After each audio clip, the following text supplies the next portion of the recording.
咱拄则听到就是行政院院长苏贞昌上新的讲话，继续要来关心有消息讲到鸿海集团创办人郭台铭，新历9月13日会正式宣布退出国民党，用独立参选人的身份来拼2020年的总统大选，也未正式宣布要参选总统进前先互人告。因为律师林献堂认为讲郭台铭若是独立参选，安尼就会伤害到国民党，叫伊就要退党赔偿100亿。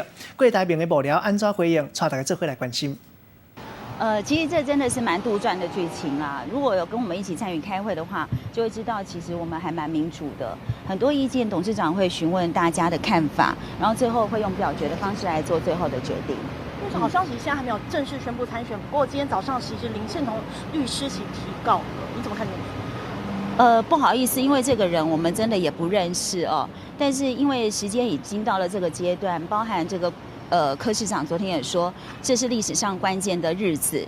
那我们相信，在接下来日子里面，有很多林献同们会陆陆续续的出来。所以，针对于这些部分，我们真的就不回应了。那他告这个背弃，这个诈欺，然后跟这个背信，对，有关于这件事情，我们就不多做回应，因为其实也无从回应起。